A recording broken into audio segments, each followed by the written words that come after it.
Before I go into what I prepared, I feel compelled to share.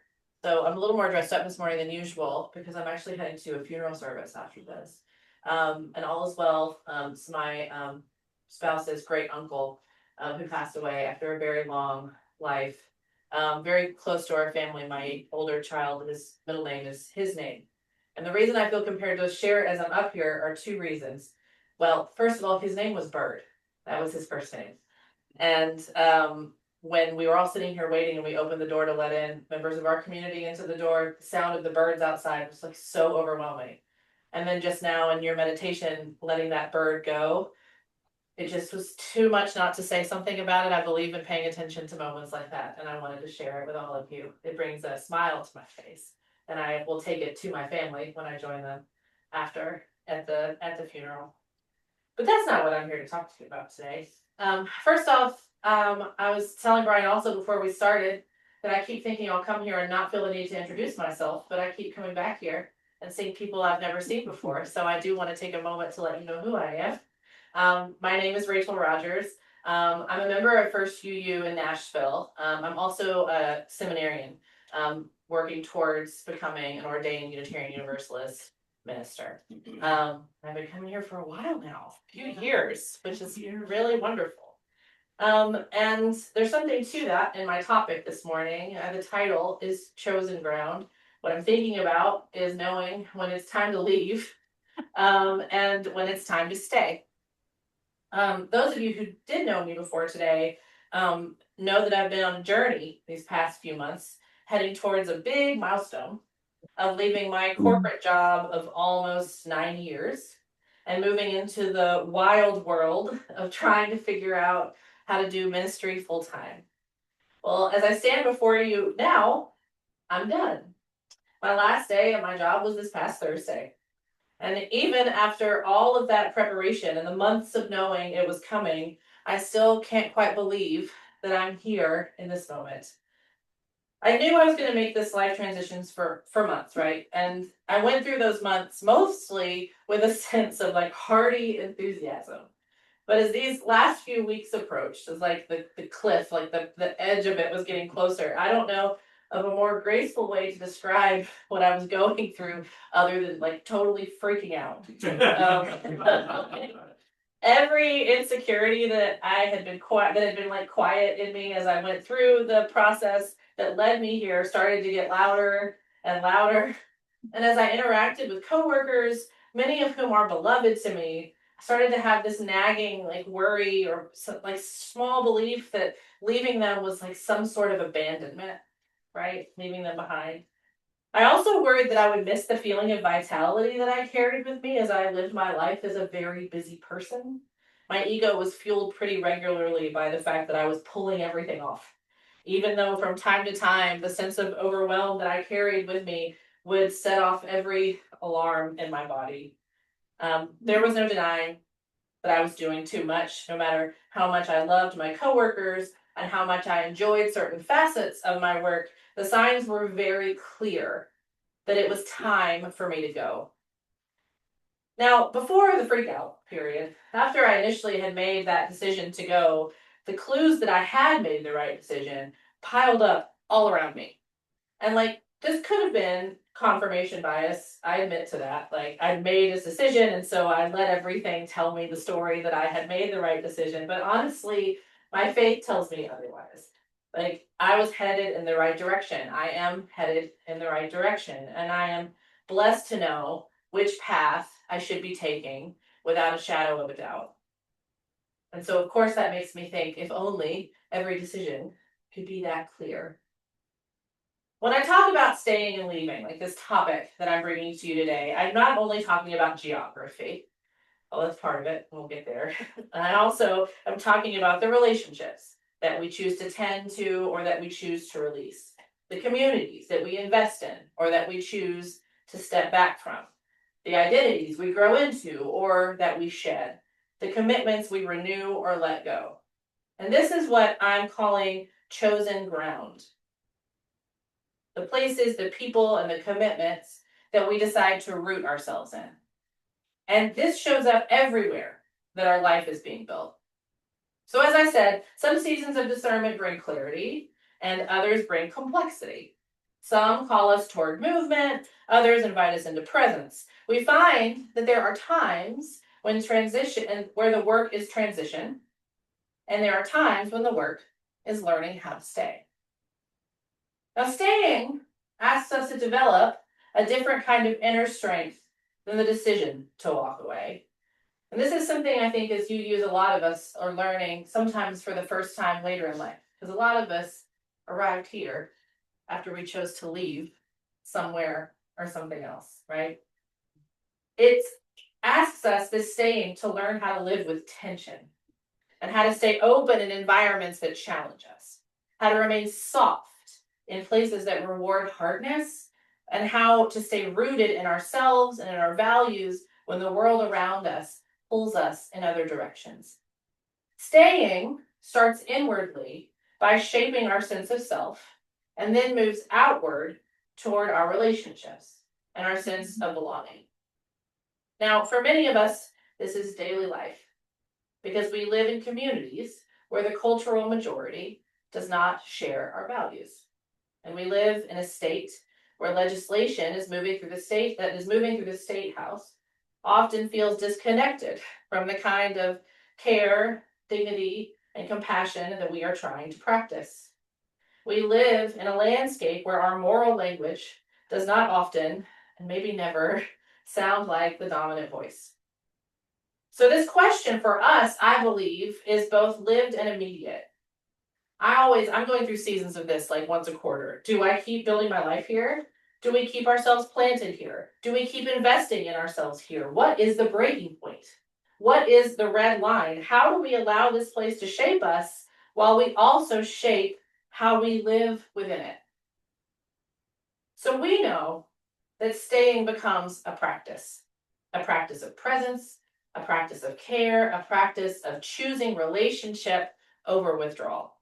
A practice of remaining engaged with the human and ecological communities around us, a place of building meaning through daily acts of attention, of kindness, of courage, and responsibility. Now, psychology teaches us that belonging shapes identity, right? Not just in the abstract, but at the level of how we understand ourselves, how we regulate our nervous systems, how we build the capacity to show up for others. When we are rooted somewhere, when we feel genuinely known in a place, we become more fully ourselves. Belonging is not a luxury, it's a condition for flourishing. We can look at other ways, other entry points into this idea. I tend to go here, so I'll talk about Buddhist teaching that reminds us that clinging and aversion both shape suffering. We cling to what we wish would stay, and we push away what challenges us. And in both movements, we lose contact with what is actually present. The practice of staying at its deepest is a practice of being fully here, not managing our experience from a safe distance, but allowing ourselves to be genuinely affected by the people and the places we have chosen. We can even go there from another angle, where you use, so why not? Earth-centered traditions remind us that roots grow where they are tended. A tree does not become strong by being moved constantly. Strength comes from depth, from the slow accumulation of seasons, from returning again and again to the same ground and letting it hold you. So staying becomes a way of organizing a life around care rather than fear, connection rather than contraction, around responsibility rather than retreat. Staying means learning how to make a home in a place that does not always mirror who you are. It means grounding ourselves in something other than political cycles or cultural currents. It means building belonging through relationships, shared values, and daily practices, care. Now, for us, this community becomes part of that practice. And I want to say something direct about what I mean by that, because I think it's easy to let it pass as a nice idea without feeling the full weight of it. Most of us, all of us, walk into this room or join on Zoom carrying something. The weight of a week, lived in spaces that did not see us clearly, the fatigue of holding our values carefully in environments that do not share them, the low-grade grief of watching the world move in directions that we did not choose. We carry all of that in. And something happens here. It doesn't disappear, but it can become bearable. It becomes shared. We are reminded that we are not imagining things, that what we value is real and worth protecting, and that we are not alone in the work of trying to live with integrity in complicated times.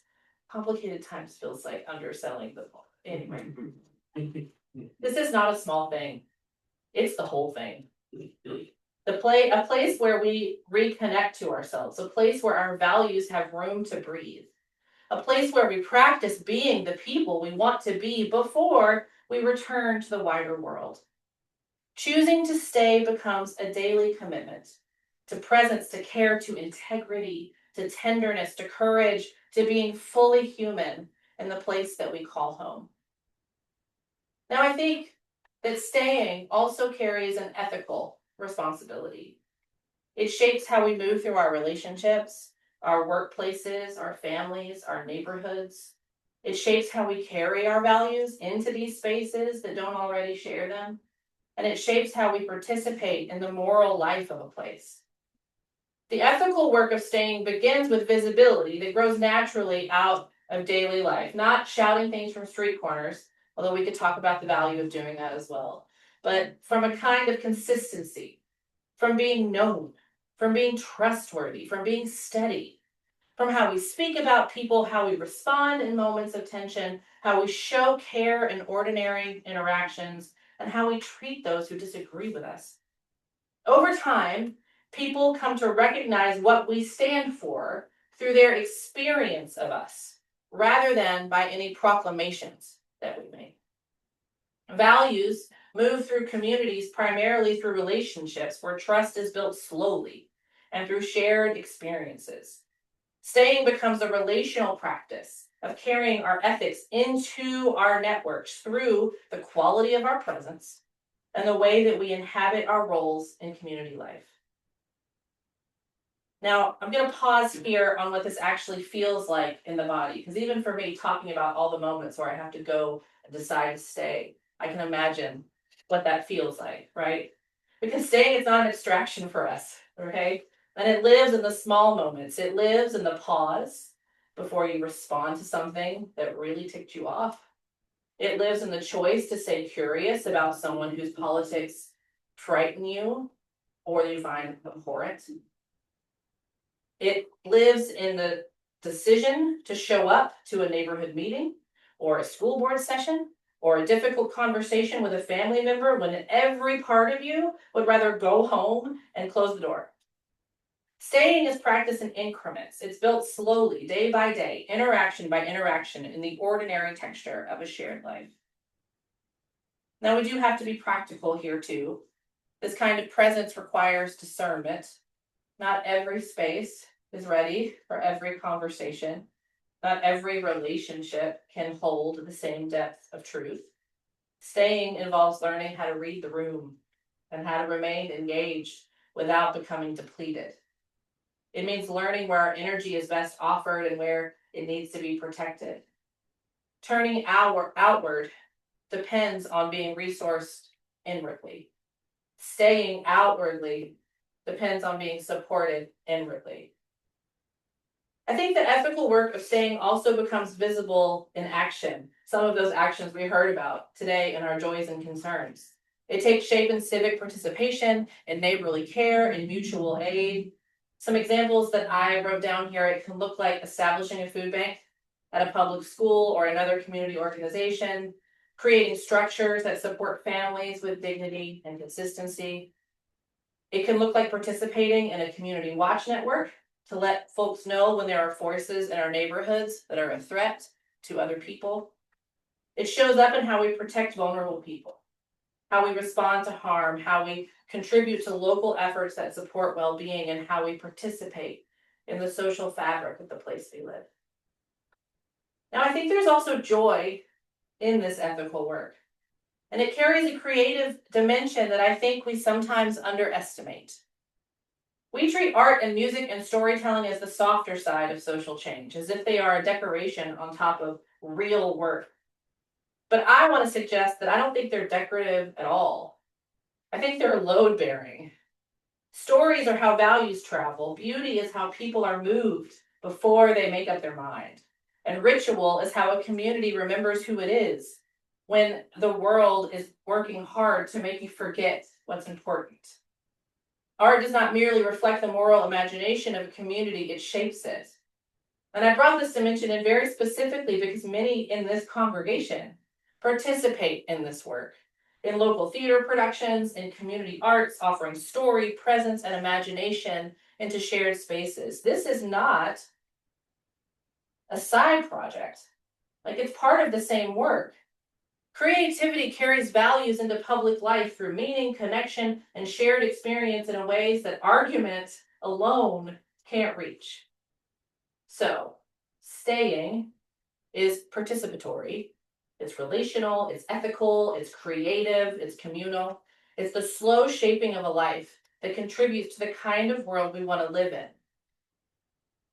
Now, I want to tell you about a documentary that I recently watched. You can watch it too if you have the PBS subscription. It's streaming, or we'll see when they're showing it. It's called The Librarians.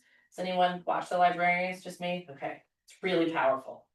It follows a group of librarians, right, who are in this fight that's happening all over the country. And the movie itself, it focused primarily in Florida and a little bit in New Jersey. There's actually some disturbing footage of things here in Tennessee as well that have happened. But it's a fight between these librarians and these groups that are trying to ban books from our school libraries and from our local libraries. And there's this one scene where a school librarian who has faced untenable persecution, like being doxxed and having to put security outside of her house, like people have been coming for her because of her fight to keep these books in the schools. And someone asks her on camera, like in casual conversation, why she doesn't leave. And her response is simple and it's fierce. And it was so passionate. She's like, I'm not leaving. This is my home too. Right? And I was watching this in a group of people. I was watching it up in school. So I was in Chicago with nobody else in the room. Maybe one person lived in the South. So I was feeling very protective. My home. And when she said that, I felt it in my bones. I probably said amen or like snapped, in the room. If I didn't, I at least said it in my head. But her answer names the reality that sometimes like staying is an act of care for a place. And sometimes staying is a way of claiming belonging. Sometimes staying is a way of protecting something that's fragile and valuable. But I think her story only moves us because we understand what it would have cost her to leave. And that is a truth we also have to hold. There is wisdom in recognizing when a place no longer carries a feeling of home, and when staying requires the constant shrinking of yourself, when presence can bring harm, or when belonging disappears, when leaving becomes an act of care for one's own dignity and well-being. Now again, this question shows up not just in places like geography, but also in all the places where life is built. Sometimes the work is staying in a relationship and tending it. Sometimes the work is stepping away from a way of being that no longer fits who we are becoming. Sometimes the work is leaving an institution that can no longer hold us. And sometimes the work is staying in one and helping to shape it. Part of the ethical work of staying and of leaving is learning how to read the signs that tell us which is called for. And this is not always easy to do. The signs are not always loud like they were back at my job. Sometimes they whisper. Sometimes we feel them in the body long before we can name them in words. A tightness in the chest when we walk through a certain door. A way a conversation that used to energize us suddenly leaves us feeling exhausted. A growing sense that we are managing ourselves rather than expressing ourselves. A feeling of relief, fleeting, and maybe a little guilty at the thought of not going back to whatever place it was that we just stepped out of the door from.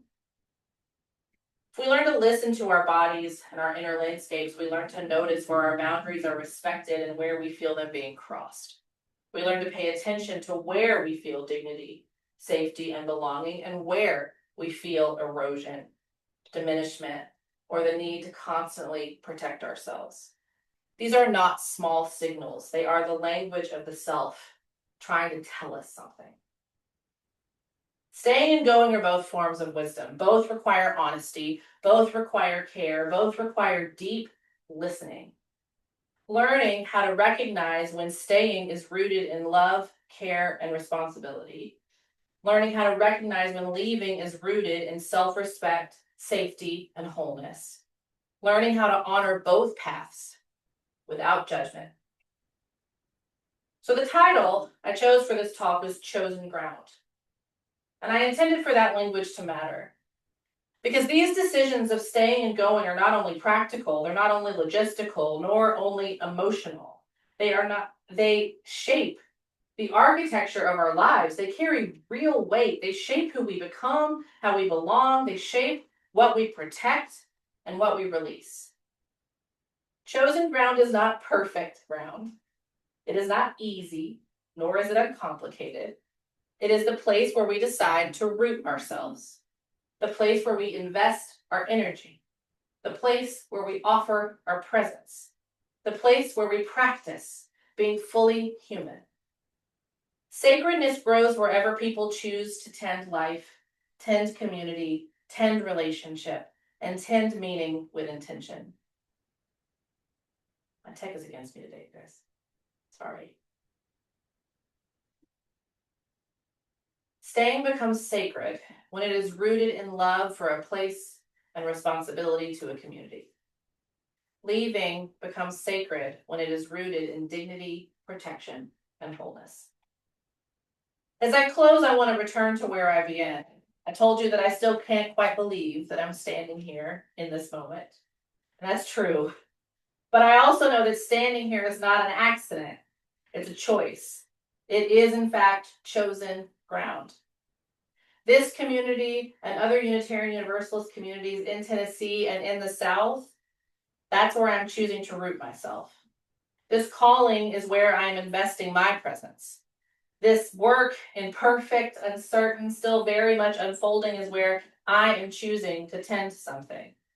I left one ground because I had to, and I choose this one because something inside me knows that it's home. But I won't pretend that I have it all figured out. There will be days when this chosen ground feels like exactly the right spot, and there are days when this work will be hard, and the path will be unclear, and I will wonder what in the world I was thinking. That is also part of what it means to stay. Not certainty, not constant affirmation, just the ongoing decision to keep showing up, keep tending, keep being present to whatever this becomes. And I think that's true for all of us, in whatever ground we have chosen or are in the process of choosing. So when I ask you to carry this question with you, where is your chosen ground? Know that I am carrying it too. We are all, in our own ways, still choosing. We are still rooting. We are still learning what it means to be home in the places where we have decided to stand. So let staying be something that you practice with intention. Let it shape how you show up in your relationships, in your communities, in your work, in your daily interactions. Let it guide how you care for others, how you protect what is vulnerable, how you build meaning, and how you participate in the life of this shared place. And my hope is that your chosen ground every day feels more and more like home. Maybe so.